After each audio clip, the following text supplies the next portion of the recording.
আমি তুমি উঠে গেলে জায়মা চলে আসলাম, চলে যাবো গভর্নমেন্টে।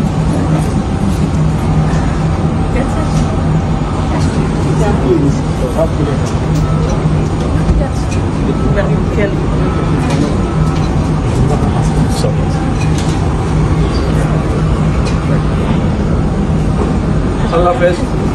আল্লাহ হাফেজ। ভালো থাকবেন। ভালো থাকো, ভাইয়ার খেয়াল রেখো, ভাইয়ার খেয়াল রেখো।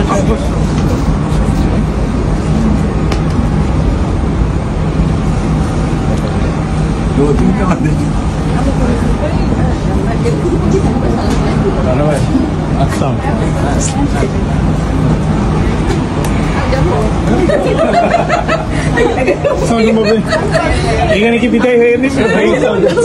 এখানে বিদায় হয়ে গেল।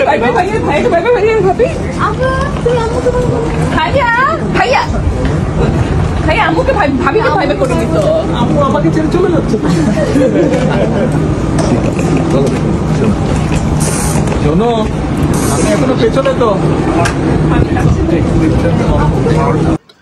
আলহামদুলিল্লাহ, আমাদের নেত্রী জননেত্রী বেগম খালেদা জিয়া আপসীর নেত্রী দেশে আসতেছেন। আল্লাহর অশেষ রহমতে ও দেশের মানুষের ভালোবাসা ও দোয়ায় তিনি কিছুটা সুস্থ আছেন ইনশাআল্লাহ। ও চিরেই খুব দ্রুতই আমাদের নেত্রী দেশে ফিরে আসতেছেন, মানুষের মাঝে ফিরে আসতেছেন। কারণ তিনি যত বিপদেই ছিলেন, বিরোধী দল তাকে কত কষ্ট দিয়েছে, তারপরও দেশ ছাড়েন নাই।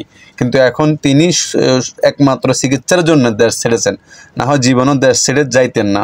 যাই হোক, আল্লাহ পাক ওনাকে আবারও আমাদের মাঝে ফিরিয়ে দিচ্ছেন। এই জন্য আল্লাহ পাকের দরবারে অশেষ রহমত ও শুকরিয়া স্বরূপ জানাই আলহামদুলিল্লাহ। যাই হোক, আরেকটা কথা, আসলে ব্যবহারে বংশের পরিচয় একটা কথা আছে না, যার বংশ ভালো তার ব্যবহার ভালো, আর যার ব্যবহার ভালো তার বংশে যত মানুষও হোক, যত ছেলে সন্তান আসুক, সবগুলোর ব্যবহার ভালো হবে।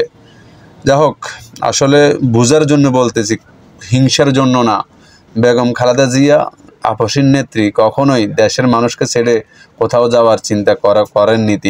তিনি ভালো না খারাপ ইলেকশন হলে বুঝতে পারবে সবাই, কারণ ভোটের মাধ্যমে ব্যক্তির সব কিছু তুলে ধরে জনগণ। ইনশাআল্লাহ আমি আশা করতেছি বেগম খালেদা জিয়া আসলে ইলেকশন যদি দেয়া হয়, বিপুল ভোটে সারা বাংলাদেশের মানুষ শুধু তাকে ভোট দেবে আমার মনে হয়। কারণ তিনি কারো ক্ষতি করেন নাই, তার ব্যবহার এত ভালো, তিনি কখনোই কারো ক্ষতি করেন নাই। তার ক্ষতি আল্লাহ পাক মানুষ দ্বারা করাবেন না। শুধু একমাত্র কিছু ফেরাউন তাকে অনেক কষ্ট দিছে, তার পরিবারকে অনেক কষ্ট দিছে। যাই হোক, ওইদিকে যাব না। যে যতটুকু পাপ করছে, অন্যায় করছে, তার শাস্তি আল্লাহ পাক দিবেন, আর অথবা দুনিয়াতে আইনের মাধ্যমে তার শাস্তি হবে, আমরা এটাই আশা করি। যাই হোক, প্রিয় বন্ধুরা, সবাই সবার জন্য দোয়া করবে। বিশেষ করে জননেত্রী বেগম খালেদা জিয়ার জন্য ও ভারপ্রাপ্ত চেয়ারম্যান জনাব তারেক রহমানের জন্য আমরা সবাই দোয়া করব। ইনশাআল্লাহ তাদের হাত ধরে আমাদের দেশ অনেক এগিয়ে যাবে, আমরা আশা করি ইনশাআল্লাহ। ভালো থেকো প্রিয় দেশের ভাইয়েরা ও জাতীয়তাবাদী দল বিএনপির ভাইয়েরা।